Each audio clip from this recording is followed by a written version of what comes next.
이렇게 하는데 우리 고병욱 형제님이신가요?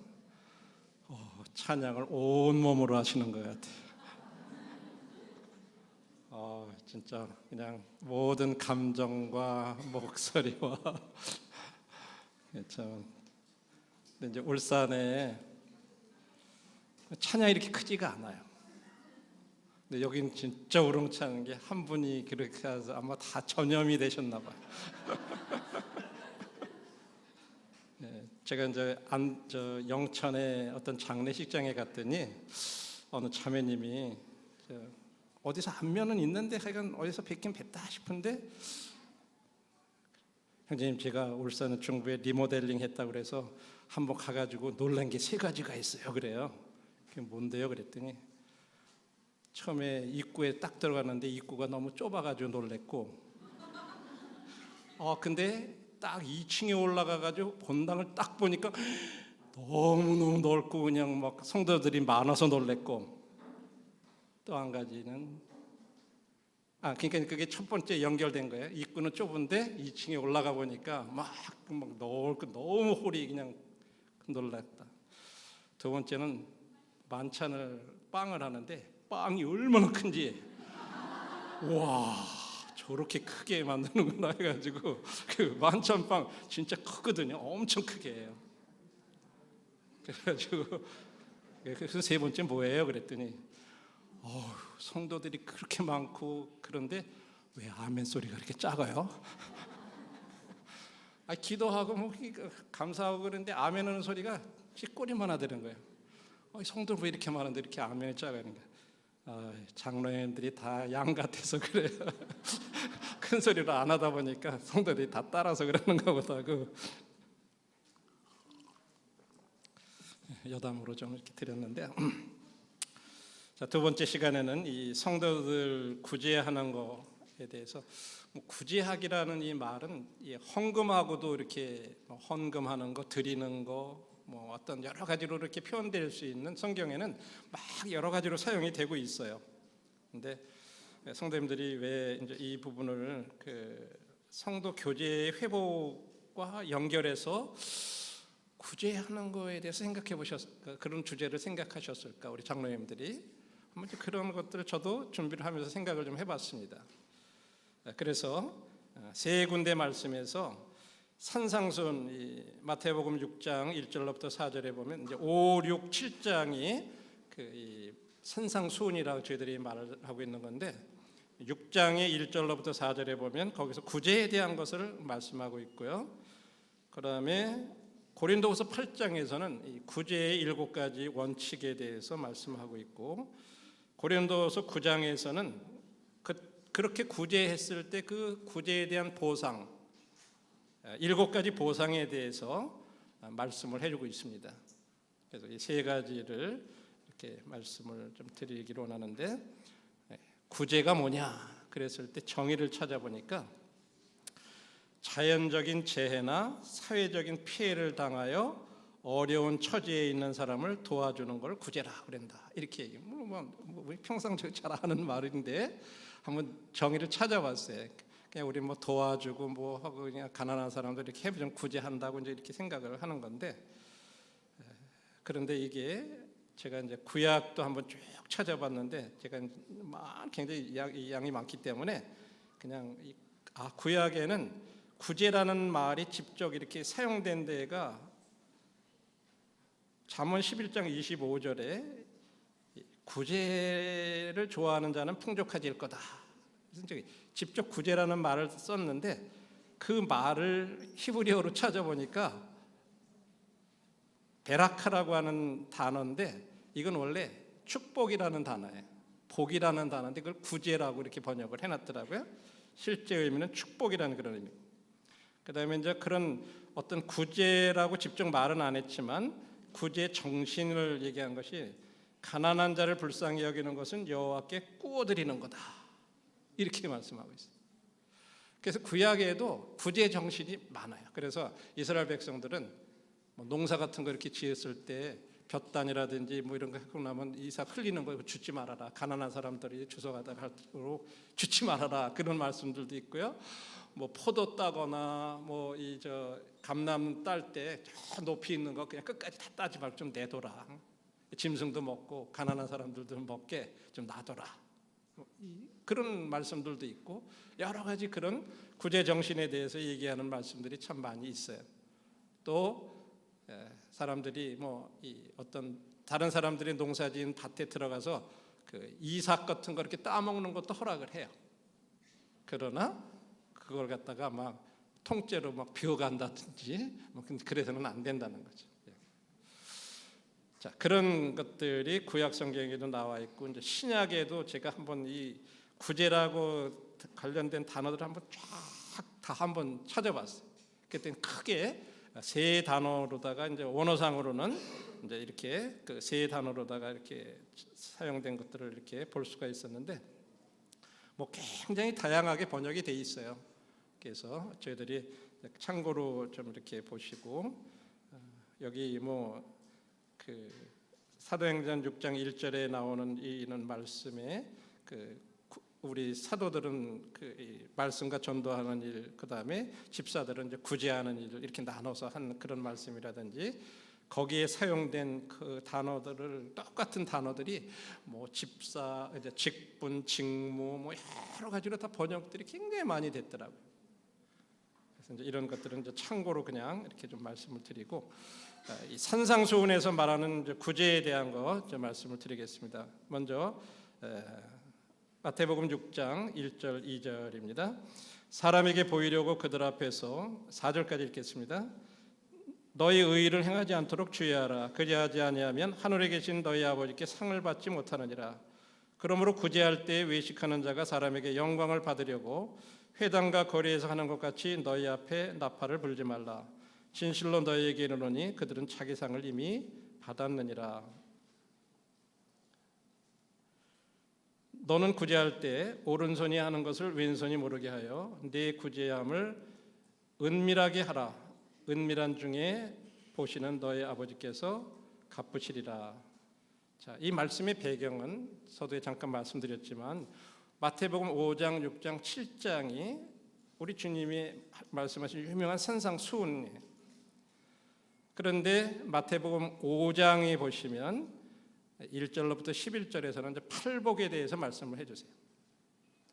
그린 다음에 이제 5장 이후의 부분에 있어서는 모세 율법에 대해서 주님이 논의를 하세요. 계속. 그래서 주님께서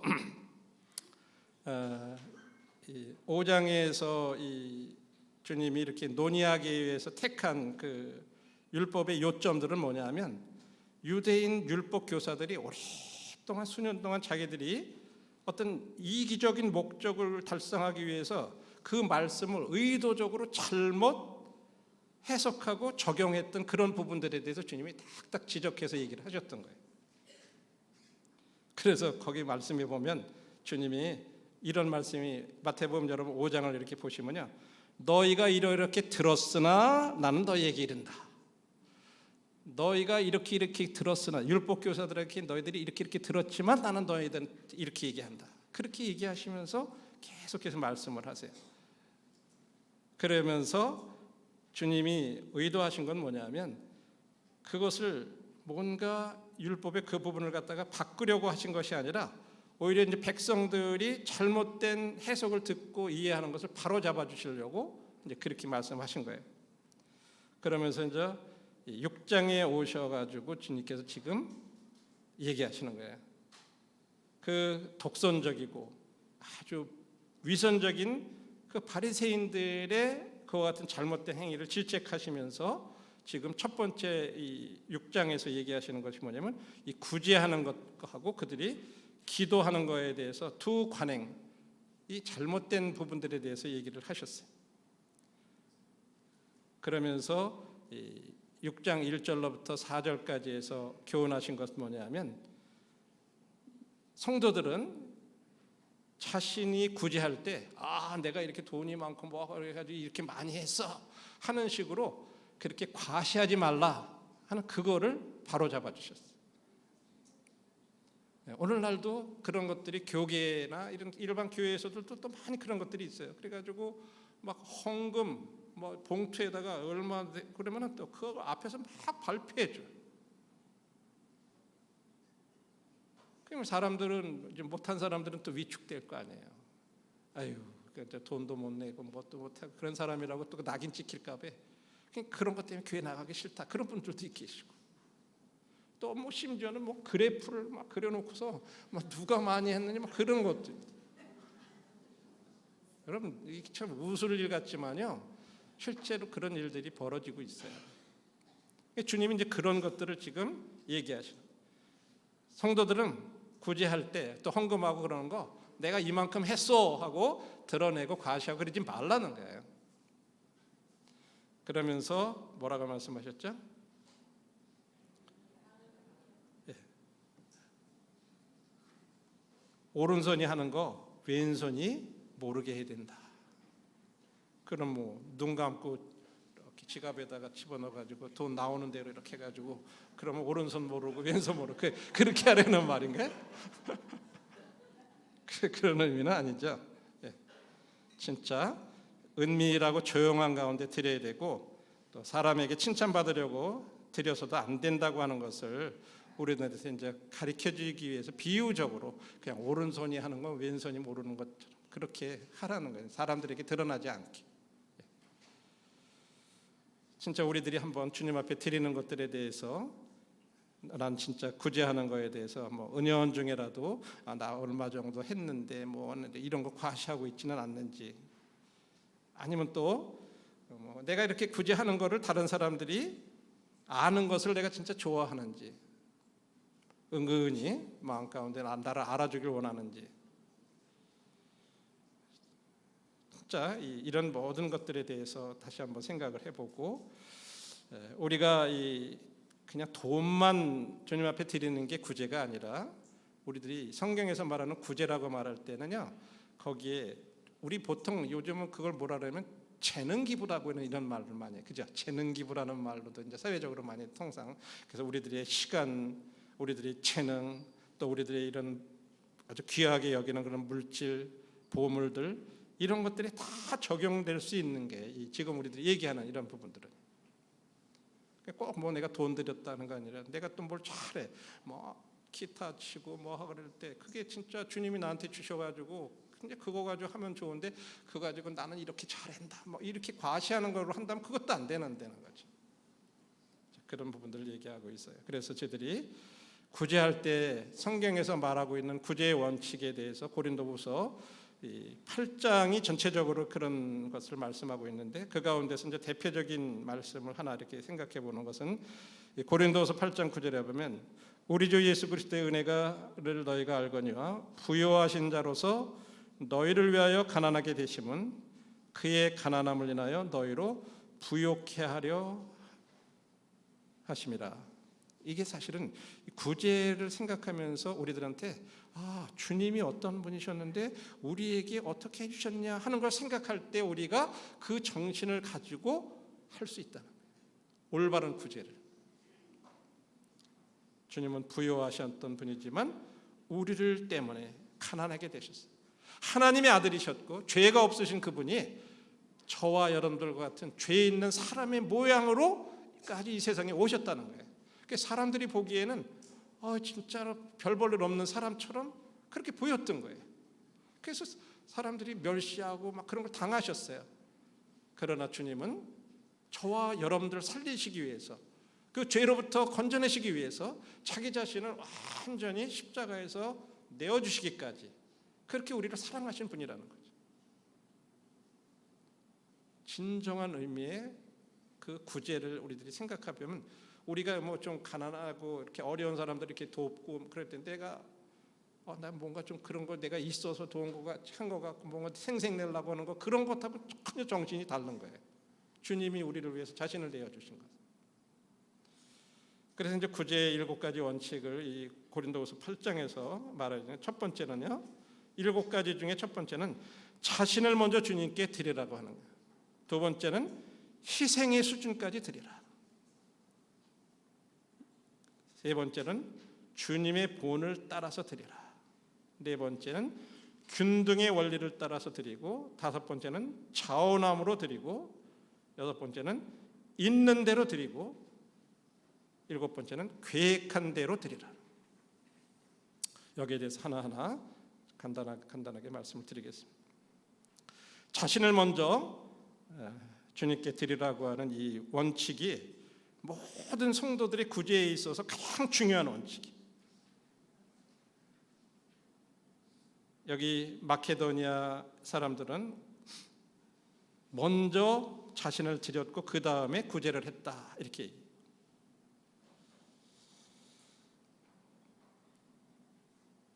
주님은 사실은 우리들의 돈이라든지 우리들의 봉사를 필요로 하시는 분은 아니에요. 주님이 그러시는 분은 아니에요. 주님이 원하시면요, 돈나무 생기게, 나무에서 돈 그냥 막 열리게 하실 수 있는 분이에요. 저 필리핀에 가니까 빵나무라고 있더라고요. 여러분 들어보셨어요? 빵나무. 네, 빵나무라 그래서 이게 왜 빵나무라니까, 예.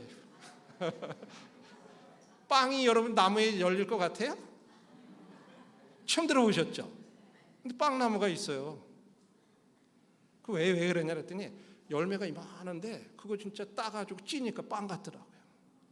그래서 거기 사람들이 그걸 빵나무라고 부른대요. 주님 원하시면 돈나무도 그렇게 하면 진짜 좋겠죠. 주님은 진짜 그럴 수 있는 분이지만 그 주님이 그런 분은 아니에요. 또 천사들을 통해서도 뭐 필요한 거 다 하실 수도 있는 분이고, 그런데 주님은 여러분들의 구제를 원하신다고 하는 거예요. 성도님들이.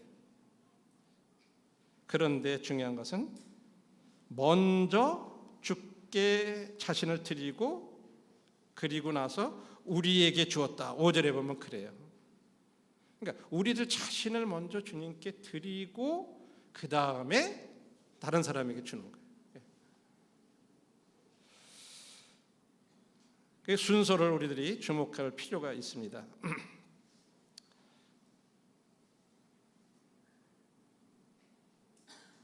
이것이 하나님의 뜻대로 하는 거예요. 그러니까 먼저 우리들 자신을 주님 앞에 드리는 것이 우선적이에요. 그리고 나서 이제 다른 사람들에게도 또 드릴 때 또 주님이 이건 주님의 뜻대로 드리는 거죠. 두 번째로는요, 희생의 수준까지 드려라. 3절에 이제 그렇게 말씀을 하고 있는데요. 마게도니아 성도들이 그냥 이렇게 쓰고 남는 거 있고 그래서 내가 이만큼 남으니까 그거 드렸다는 게 아니에요. 마게도니아 성도들은 2절에 보니까는 극히 가난했다고 그래요. 진짜 가난했다고 이렇게 말씀하고 있어요. 재정적으로 굉장히 압박을 받았고 어렵고 가난함에도 불구하고 진짜 그거 드리면 진짜 마음 아플 어떤 그런 정도까지 드렸다는 거죠. 그냥 얼마 안 되는 거 이렇게 그냥 내가 쓰다가 이제 그냥 좀 남는 거 어떤 그런 거 드리고 그런 게 아니라는 거예요. 우리가 이제 물질만 생각하는 것이 아니라 우리가 일주일에 한 번 정도, 1시간 정도 이렇게 드리는 거, 어떤 그런 것들을 우리들이 진짜 희생의 수준까지 드리는 거라고 말할 수 있을까? 우리는 이런 부분들에 대해서 제가 이번에 8월 달에 이제 몽골을 이렇게 그쪽에 수도에서 한 700km 정도 떨어진 동쪽으로 떨어진 곳인데 초이발산이라는 곳에 이제 이 모임을 새로 개척을 해서 이제 거기 헌당식이 있어서 다녀왔습니다. 거기에 이제 이 젊은 부부들이 이게 이제 94년생이니까 한국 나이로 따지면 29살 정도 됐겠죠. 이 부부들이 둘 다 그래요. 이 타오게라고 하는 형제하고 간처치라고 하는 자매인데 이 젊은 부부들이 지금 자매는 이제 둘째를 이렇게 가져가지고 이제 9개월째 아마 지금쯤도 낳았는지 모르겠어요. 그때 만삭이었어요. 이 부부들이 이제 그 지역으로 이렇게 간 거예요. 이 두 부부들은 굉장히 엘리트예요. 대학교까지 다 나오고 아주 그 전망이 사회적으로 생각할 때 그런 부분인데 이 부부들이 그쪽 지역에 파송할 일꾼을 위해서 기도했는데 이 부부들이 자기가 그쪽으로 가겠다. 이렇게 해가지고 그쪽으로 파송을 지금 장로들이 모임에 그 몽골의 장로들이 다 모여서 지금 안수하는 거예요. 이제 파송식에. 형제도 이 몽골 국립대 역사학과를 졸업했고 또 자매요 역시 이 몽골 국립대 졸업해가지고 중국의 유학생으로다가 선발이 돼가지고 가기도 하고 뭐 그런 정도로 아주 엘리트 자매예요. 근데 이들이 주님 앞에 이렇게 드리기로 헌신하고 이렇게 참 그곳에 이렇게 간 거를 이렇게 보면서 참 자기들이 그곳에서 얼마든지 그 자기들의 삶을 할 수 있는데도 그렇게 이제 이 자신을 드렸다고 하는 것에 대해서 제가 좀 말씀을 드리는 거예요.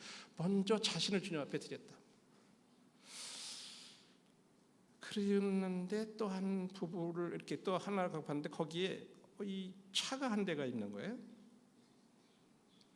여기 지금 자동차가 한 대 보이잖아요. 그리고 자동차 옆에 자매 하나가 이렇게 서 있죠.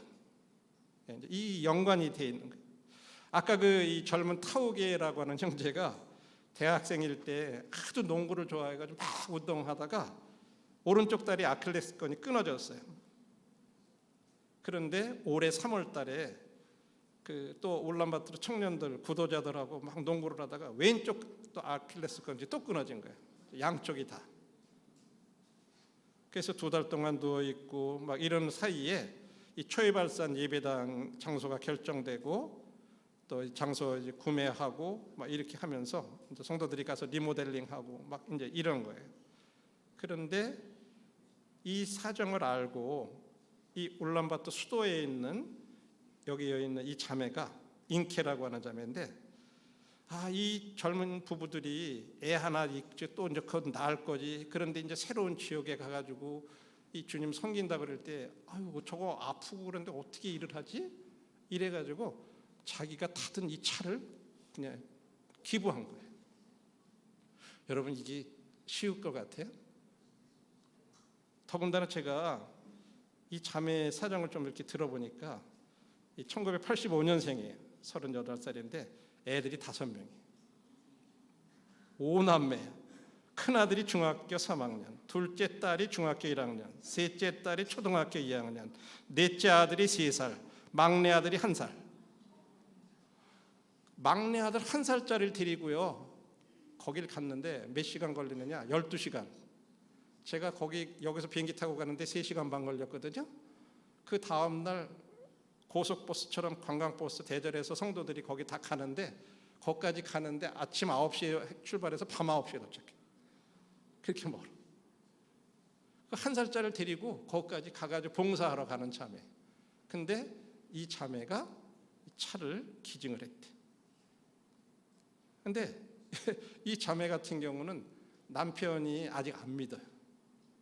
그러니까는 이 선교사 형제님이 자매가 그런 얘기를 그런 마음이 주님이 주셔서 그러고 싶다고 그랬더니 너 안 돼. 그렇게 하면 안 되는 거야. 애들도 그렇게 있고 남편도 안 믿는데 남편이 그렇게 되면 그거 안 되잖아. 그러니까 네가 한 달 이상 기다려봐라. 진짜 남편이 오케이 하면 그때 해라. 그랬던 거예요. 근데 그 다음에 이 차는 누가 사줬느냐? 아버지가 사준 거래. 이 딸을 위해서. 너 애들도 이렇게 많고 그러니까 너 애들 키우려고 그러니까 이제 차가 필요할 거다. 이렇게 사준 차래요. 그러니까 아버지한테도 허락을 받고 남편한테도 허락을 받고 그러면 주님이 허락한 걸로 알아라. 이 자매가 알았다고 기도를 하고 한 달 안에 기도하면서 남편한테 얘기를 했더니 남편이 처음에는 안 된다고 그랬대요. 그럼 안 된다고 그래서 계속 기도했대. 조금 지나니까 남편이 그럼 줘라 그러더래요. 근데 이제 그 집에 요거보다 조그만 차가 소형이 하나가 있어요. 그 남편이 일하러 다닐 때 타고 다니는 차였대요. 근데 이제 남편이 그 일을 안 하게 되고 집에 가까운 데서 걸어 다닐 수 있는 데가 있어서 차가 쓸 수 있는 그런 상황이 됐대요. 그래서 애들 태우고 다니고 그런 거 조그만 차로 할 수 있게끔. 이렇게 해서 이 차를 이렇게 기증을 했다고 그랬을 때 제가 진짜 이게 가능할까? 나에게 만일에 그렇게 하면 내가 진짜 줄 수 있을까? 난 진짜 헌신의 희생의 수준까지 주님 앞에 드리라고 하는 말이 이게 진짜 다른 거다 하는 생각이 됐어요. 진짜 그런 것들을 보게 됐고, 그래서 제가 참 너무 저기 해가지고 그날 이제 떠나오기 전날 여기 요 파란 옷 입은 요 자매가 이제 인케 자매고, 그 건너편에 요 모자 쓴 분이 남편이에요. 예, 그래서 제가 일부러 이제 초대들을 좀 해가지고 같이 식사 이렇게 하고서 왔는데, 뭐 반대하거나 그랬잖아요. 관계는 아주 좋아요. 근데 아주 이제 믿지는 않는데 다음번에 형제로 만나자 그랬어요. 하여간 이런 가정을 보면서 야, 이 희생의 수준까지 드린다는 게 뭔가 하는 그런 부분들을 다시 이렇게 참 좋은 교훈을 이렇게 받게 됐어요. 뿐만 아니라 이 자매 같은 경우는 간호사 출신이에요. 그래가지고 이 선교사 부부들이 코로나가 걸려가지고 막 아프고 그러는데, 그 와중에 마스크 끼고 와가지고 자기 그 당시에는 요 애기 아까 1살짜리 아직 낳지 않은 이제 태중에 있는데 그 몸으로 와가지고 닌겔 다 놔주고 막 그렇게 했대요. 그래가지고 회복이 됐대요, 쉽게. 뭐 그런 것들 여러 가지 얘기를 들으면서 참 특별한 자매라고 생각이 됐어요. 성도들이 이런 것들 보면서 다시 생각을 하게 됐고요. 자, 세 번째 원칙은 뭐예요? 주님의 본을 따라서 드리라고 하는 거죠. 우리 아까 9절 말씀 읽어봤잖아요. 부유하신 자로서 가난하게 되셔. 주님은 얼마만큼 우리에게 주셨나요? 예? 네, 모든 거 다 주셨어요. 자기 생명까지, 목숨까지. 자동차 준 것만 아니에요. 목숨까지 주님. 우리는 못해요. 우리는 못해요. 그렇죠? 근데 우리는 진짜 주님의 본을 따라서 드리라고 하는 거죠. 주님은 단지 친구만을 위해서 주신 게 아니에요. 친한 사람에게만 준 게 아니에요.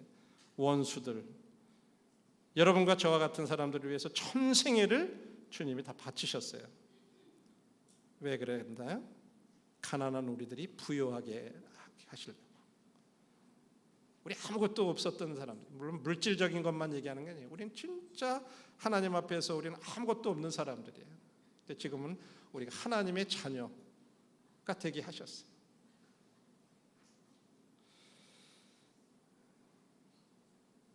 그런데 우리 사람들이 어떻게 모든 걸 다 드릴 수 있나요? 우리 가진 거 다 팔고 낡은 옷 입고 돌아다니면서 값싼 아파트에 살아야 그게 다 주님 앞에 드리는 건가요? 그런 말씀을 말씀하는 것이 아니에요. 제가 최근에 이만희 교주 신천지에 거기에 그 제2인자였던 김남이라고 하는 부인이 있어요. 여러분 그 인터넷에 들어가면 김남이 치면요, 그 딱 나와요. 그 사람 대초동에 서울에 진짜 얼마나 부자였는지 모르겠는데 거기에 그냥 자기의 모든 거 다 갖다 바치고 들어가 가지고 다 재산이고 뭐고 다 이렇게 드리는 사람이 있어요. 남편도 버리고 자식도 버리고. 근데 처음에 그 뭐 스토리 들어보면 약간 여러 가지로 그래요. 근데 그렇게 주님이 그런 식으로 우리에게 얘기하시는 게 아니에요. 근데 사람들은 그렇게 사람들을 갖다가 속여서 모든 걸 드리게, 바치게. 거기에 또 넘어가고 자기가 그렇게 한 게 왜 그때 그렇게 됐는지 모르겠대, 자기도. 진짜 엄청나요. 들어. 우리는 주님의 본을 따라서 드려야 되고, 네 번째로는 균등의 원리를 따라서 드려야 된다고 말씀합니다. 13절부터 15절에 보면 그렇게 말씀하고 있어요. 마게도니아 사람들은 그렇게 부유하지는 않았어요. 예루살렘에 있는 사람들보다 가진 것이 그렇게 많았으므로 어떤 균등을 목표로 하는 것이 어떻게 보면 그 당시에는 예루살렘은요 막 기근이 들고 그 가뭄이 들어가지고 먹을 것이 없고 막 그랬더랬어요. 그래서 이 마게도니아 성도들이 그 필요를 이렇게 공급했던 거죠. 그 의도는 이 마게도니아 성도들이 가난에 시달릴 정도로 예루살렘 성도들을 부유해지도록 하는 그런 것은 아니었어요. 목표는요, 서로 균등하게 우리가 조금 여유 있는 것으로 너희들이 부족한 걸 이렇게 채운다고 하는 어떤 그런 평등, 밸런스를 맞춘다고 하는 그런 의미로도 했다고 하는 거죠. 그래서 우리보다 더 큰 도움이 필요한 다른 사람들을 볼 때 우리도 최소한의 균등을 향해서 나가도록 노력해야 된다는 거예요. 쉽게 해서 우리가 이렇게 보는데 나는 지금 조금 여유가 있는데 어느 성도를 보니까 지금 굉장히 어려운 것 같아. 그러면 주님이 나한테 이렇게 조금 여유 있게 해주신 게 뭐지? 나하고 저 성도 같이 나누라고 균등하게 해라고 나한테 그렇게 주신 거야. 그 원리를 따르라는 말이에요. 쉽게 얘기해요. 다른 성도들이 어려움을 겪고 있고 다른 사람이 어려운 거 보면서도 그냥 나는 그건 그냥 자기가 알아서 하겠지 이런 식으로 안일하게 지내면 안 된다는 거죠. 그러면은 어떤 분들은 그래, 그거 공산주의 아니에요? 똑같이 해야 되는 거? 공산주의 그렇게 얘기하잖아요, 그죠? 그런데 15절의 말씀은요, 이런 생각이 옳지 않다고 하는 거 우리에게 말씀해 주고 있어요. 이 15절은요, 출애굽기 16장 18절에 나오는 만나에 관한 구약의 기록을 갖다가 이렇게 인용을 했어요. 많이 거둔 자도 남지 않고 적게 거둔 자도 부족하지 않았다. 그 말씀을 지금 인용한 거예요. 하나님께서 기적적으로 이스라엘 백성들이 이제 광야에서 막 갈 때 거기서 만나라고 하는 것을 이렇게 공급해 주셨잖아요. 그때는요, 양이 아니라 필요의 기초에서 이루어졌다는 거예요. 공산주의는요, 균등을 목표로 하지만 모든 사람이 동일한 양을 기본으로 하는 거예요. 필요에 상관없어요. 모든 사람이 그냥 똑같아야 된다. 근데 그리스도인들, 성도들의 구제는요, 필요를 충족하는 거, 거기에 바탕을 둔 거예요. 그게 차이점이에요. 양만 똑같은 거 아니에요. 필요가 채워졌다는 거예요. 이게 공산주의하고 성경에서 말하는 이런 구제의 차이점이에요. 그리고 사랑이 뒷받침되는 거예요. 근데 공산주의는 그런 게 아니에요. 무조건 다 똑같은 거예요. 똑같게 나눠지는 거예요. 양이만 똑같으면 돼. 성경에서 말하는 구제는 그게 아니에요. 필요한 사람, 어려운 사람도 그런 필요를 채워줘라 하는 그런 거예요. 그래서 균등하게 해줘라. 그런 의미예요. 그래서 우리들에게 있어 중요한 건 뭐예요? 필요한 것 이상을 우리가 가져서는 안 돼요. 우리의 필요를 충족하기 되면요, 그거면 되는 거예요. 필요한 거. 근데 우리들은 필요하고 원하는 것의 차이점을 혼동하는 거예요. 내가 필요한 것과 내가 원하는 것은 차이가 있어요. 우리는 내가 원하는 게 부족하니까 항상 부족하다고 생각하는 거예요. 내가 필요한 것은 이미 채워져 있을 수 있어요. 근데 원하는 것은 안 채워져 있어요. 그러니까 항상 부족하다고 생각해요. 우리들이 은행에 큰 거대한 거금의 계좌라든지 어떤 그런 거 채워지는 거 그런 거 아니에요. 우리는 항상 뭔가 쌓으려고 하는, 비축하려고 하는 그런 경향들이 있잖아요. 이런 것들은 옳은 게 아니라고 하는 거죠. 내가 진짜 꼭 필요한 것들, 필수적인 것들, 그런 것이 있으면 주님 앞에서 족한 줄 알라고 이렇게 얘기하고 있어요. 그 다음에 5번째로는 우리들이 드릴 때 자원함으로 드려라. 할 마음만 있으면 있는 대로 받으실 터이요 없는 것은 받지 아니하시리라. 원하는 마음으로 드리는 이 원칙은요, 고린도후서 8장 3절, 4절, 8절에서도 또 이렇게 강조를 하고 있어요. 그것을 볼 때 바울이 그들에게 명령한 것은 아니에요. 자발적으로 그렇게 하기를 원했다고 하는 것을 볼 수가 있어요. 그래서 마게도니아 성도들은 굉장히 즐거이 드렸어요. 그렇게 막 가난하고 힘들고 그러는 데에서도 자발적으로 했기 때문에 아주 즐겁게 드렸다고 하는 거예요. 그래서 오히려 사실은요, 사도 바울한테 우리 예루살렘에 있는 형제자매들 그 어려운데 우리들이 그 필요를 충족해 줄 수 있도록 우리들이 참여할 수 있도록 우리에게 특권을 좀 달라. 오히려 이렇게 얘기했다는 거예요. 진짜 고린도 성도들에게는 아주 훌륭한 모범이 되었던 거죠.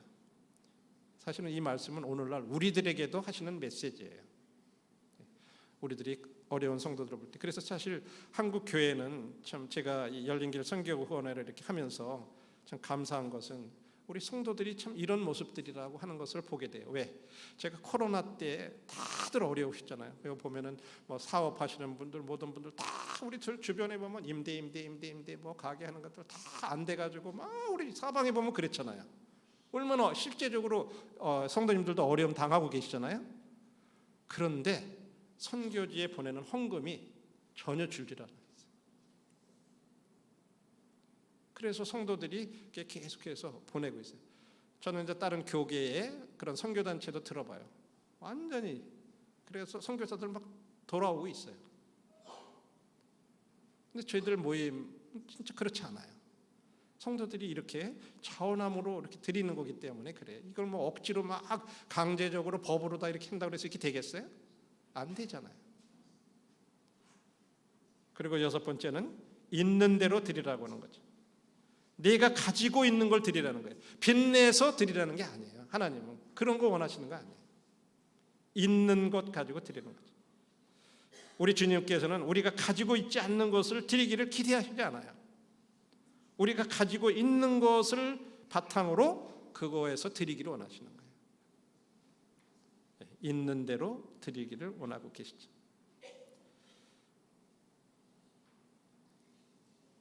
우리들이 뭐 주일학교 교사로서 지금 또 학생의 교사로 청년의 뭐 교사로 또 어떤 뭐 가정에서 어떤 성경 공부 소그룹에서 리더로 뭐 이런 능력 우리가 있나요? 그런 능력 가운데 얼마나 많은 부분이 우리가 부분을 주님께 지금 드리고 있는지,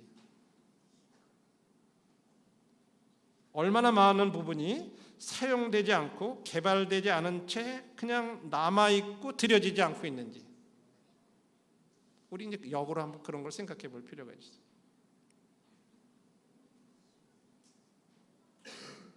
우리들이 때때로는 이제 뭐 대학 연구실 같은 데 있는 분들, 또 직장 동료들, 뭐 이웃들하고 이야기 나눌 시간 우리 있죠.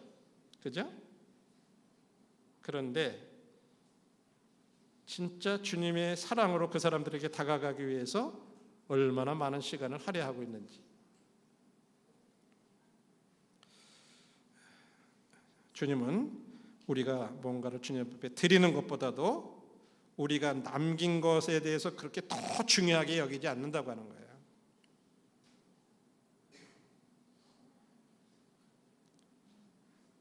일곱 번째로는 계획한 대로 드리라는 거죠. 그냥 갑자기 충동적으로 뭐 감동됐다 그래가지고 막 그냥 빚내서 드리고 그러는 게 아니라는 거예요. 계획을 따라서 드리라.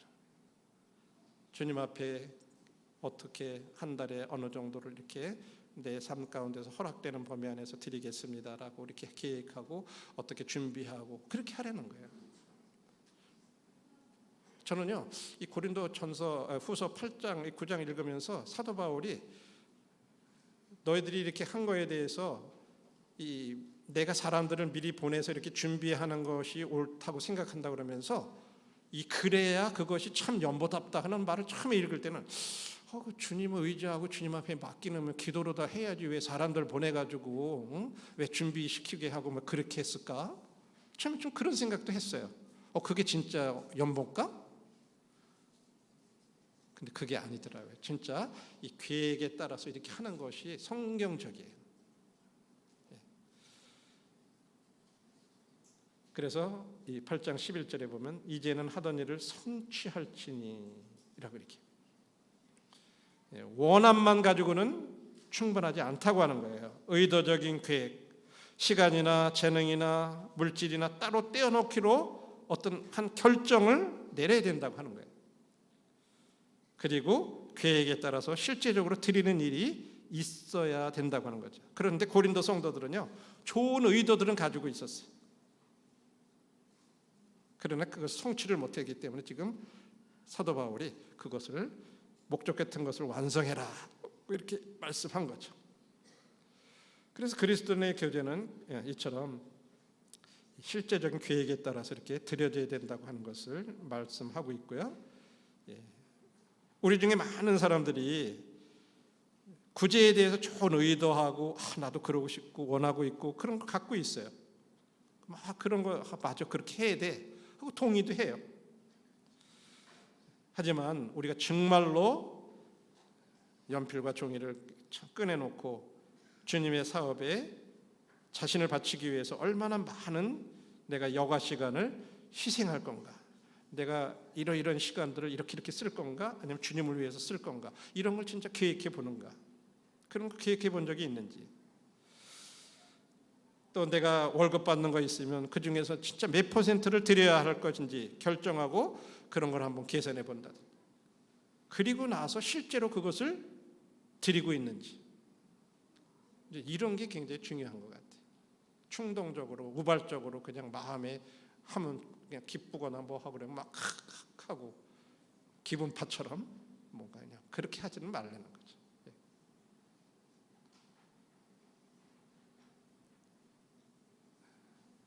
그래서 우리들이 구제라고 하는 게 결코 그냥 원함만으로는 이루어지지 않는다고 하는 거예요. 계획이 있어야 되고, 그래서 신중하고 세심한 계획에 따라서 이렇게 드려야 한다고 하는 것을 말씀하고 있고요.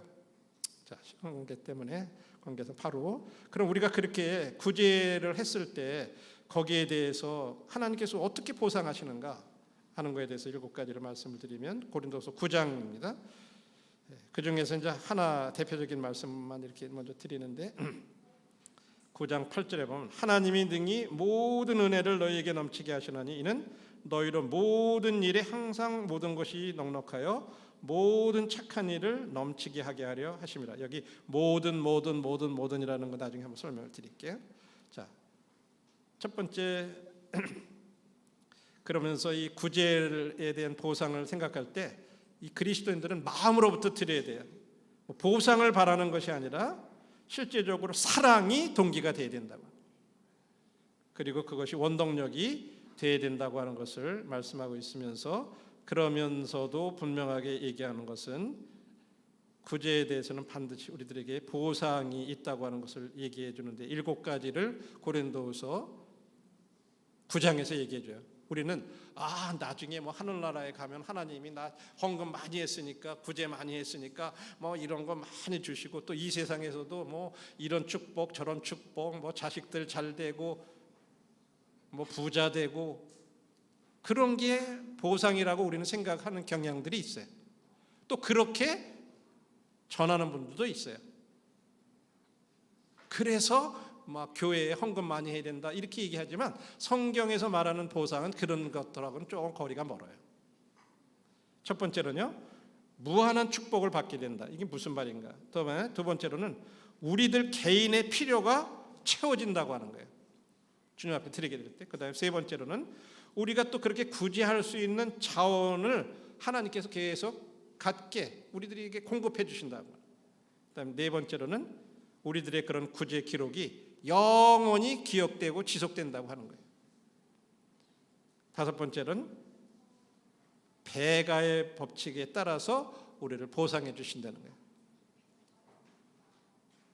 그 다음에 여섯 번째는 그렇게 될 때 우리가 하나님의 영광을 드러나는 일에 기여하게 되는 거라고 하는 거예요.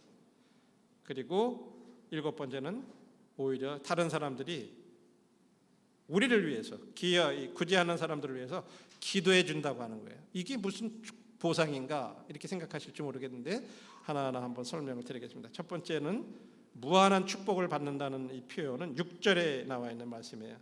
이것이 적게 심는 자는 적게 거두고 많이 심는 자는 많이 거둔다는 말이로다. 우리들이 올바른 마음으로다가 이 씨를 뿌리는 이 태도를 갖게 되면은 그것은 어떤 거냐면 많이 막 뿌린다 하는 크게 뿌린다 하는 어떤 그런 데 있는 게 아니라 축복을 바탕으로 뿌리는 거라는 거예요. 그게 무슨 말이냐면 우리가 다른 사람들에게 도움과 행복을 가져다 주는 일에 우리들이 참여하는 것을 의미하는 거예요. 그렇게 될 때요, 우리들이 그 일로 인해 가지고 다른 사람들에게 진짜 도움과 행복을 이렇게 가져다 주는 어떤, 그렇게 되면은 어떻게 돼요? 우리들도 그 보상으로 무한한 이 도움과 어떤 행복을 얻게 되는 거예요.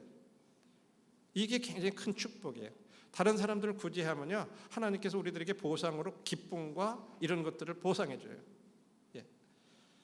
그게 뭐 물질적인 수도 있고 유형적일 수 있지만 대부분 무형적인 것이 있을 수 있어요. 아마 이런 것들을 해보신 분들은, 그래서 그런 기쁨을 아는 분들은 누가 알든 말하든 계속해서 그렇게 주님을 드리는 거예요. 그걸로 인해서 그들의 믿음이 굉장히 부여해져요.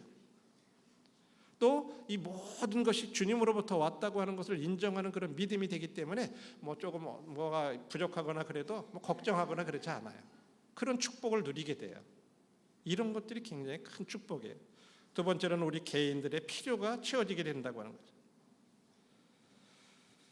하나님께서 모든 은혜를 우리에게 넘치게 해주셔서 너희로 모든 일에 항상 모든 것이 넉넉하게 해준 우리 개인의 필요들, 주님이 또 필요에 대한 것을 공급해 주신다고 하는 거죠. 그리고 세 번째로는 우리가 구제할 수 있는 그런 자원을 또 우리들이 하나님께서 공급해 주신다고 하는 거예요. 그래서 내가 계속해서 구제할 수 있게 해 주신다는 거예요. 이걸 경험해 보면은 한 분들은 계속 구제를 하는 거예요. 왜? 주시니까, 그런 자원이 있으니까 계속 할 수 있는 거죠.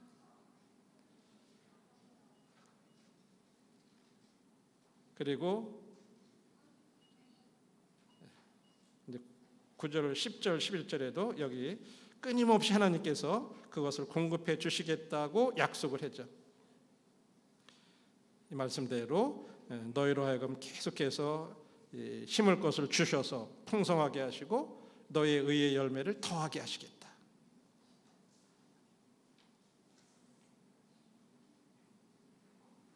네 번째로는 9절의 말씀에 보면 기록된 바 이렇게 얘기했어요. 여러분들이 이 구제에 대한 기록은 영원히 남는다고 하는 거예요. 이 세상에서는요, 유명한 영웅들, 연예인들, 그런 기록들은요 다 잊혀져요.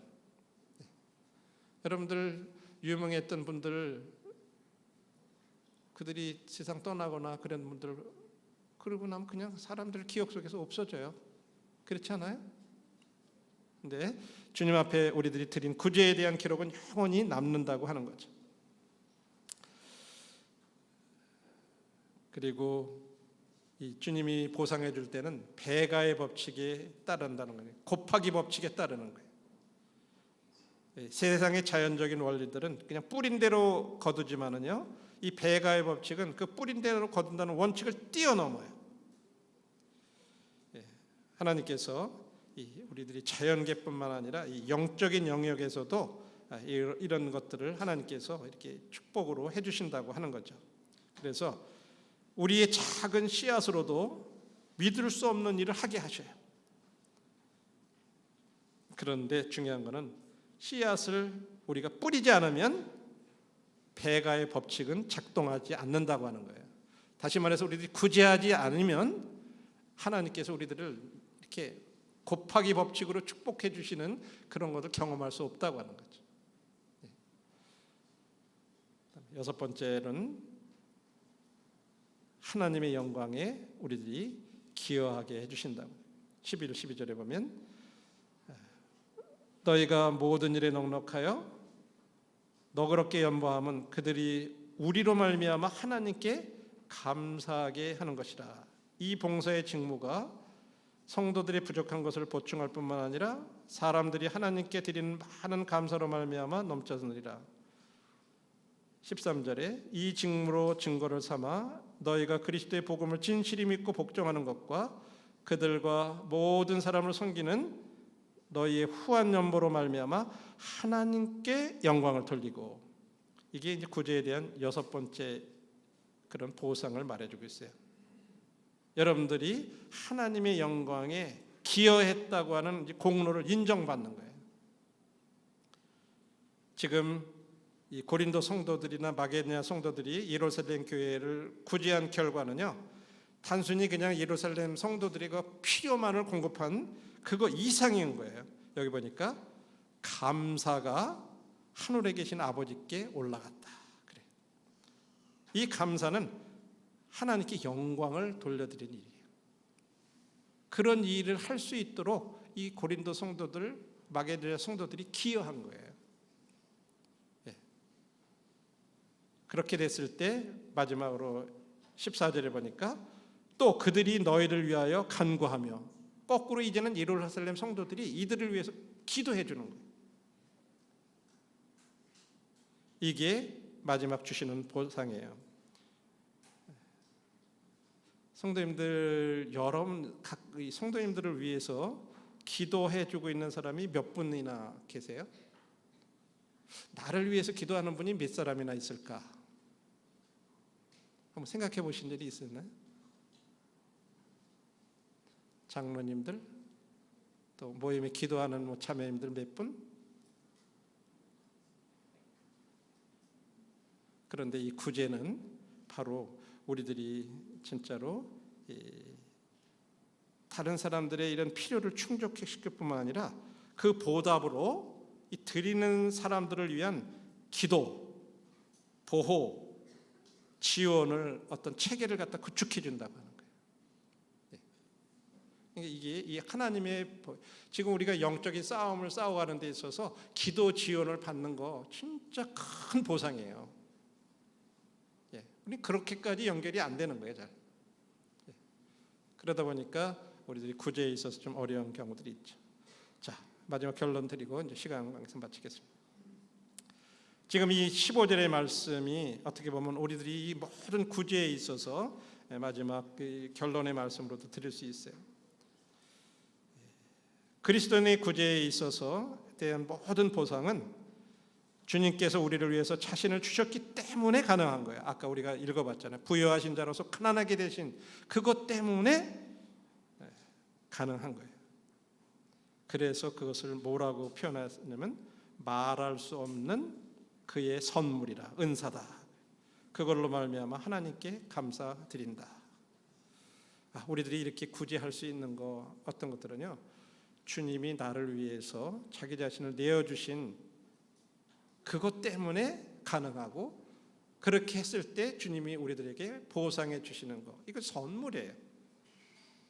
진짜 말할 수 없는 선물, 이런 것들을, 그러니까 하나님께서 우리들이 구제에 대한 보상은요, 꼭 물질적으로 보이는 것으로 그렇게 해주시는 것뿐만 아니라 이런 많은 보이지 않는 그런 보상들을 이렇게 해주신다고 하는 거죠.